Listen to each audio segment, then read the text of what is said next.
Në një klasë që 25 në zonë. Exactly, ose 34 mdokët njëna që kemi në klasë. Më thonë, është enorme. Qasë që është e njëjtë për gjithë. Unë kom të njërë, kom 4 fëmijë, po për 2 qikat që janë në shkollë. Janë 2 karaktere ndryshme. Metoda e njëjtë e komunikimit dhe le të themi menaxhimit njënës edhe tjetrës dallon. Atë njëra është më e marrë me vesh, tjetra duhet me bë kanë një rol për me ditë ku e ka vend. Në një klasë që 25 në zonë. Exactly, ose 34 mdokët njëna që kemi në klasë. Më thonë, është enorme. Qasë që është e njëjtë për gjithë. Prandaj çfarë bëjnë ata? Prezantojnë.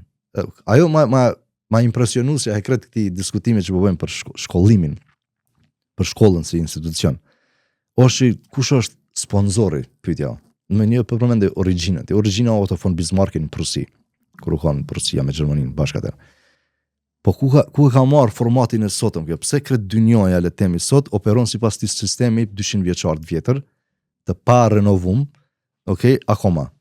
Kur gjithçka ka ndryshuar fundjavë. Kur ka ndryshuar njerëzit, ka ndryshuar gjeneratat, ka ndryshuar, na kemi Gen Z, Gen Y, boomers, adin, secila gjenerat, secili shkon nëpër njëjtin sistem. Modelimin ose le të themi formën për më u shndruar në model e ka marrë në Amerikë. Me thonë, ajo që tash është më impresionuese është kush janë prezantues, kush është sponsori, kush është promoteri i idesë shkollimit të obligueshëm ligjërisht po flasim, okay?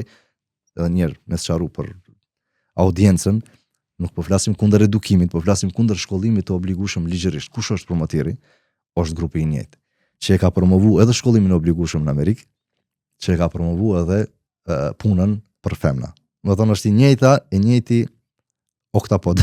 I njëjti oktapod që i ka të shumë me rronjët në për kretë institucionet më të ndaja në botë financiare, bankare, dreqnare, kretë sherrët e dynjos që ndodhin sot, e është Rockefeller.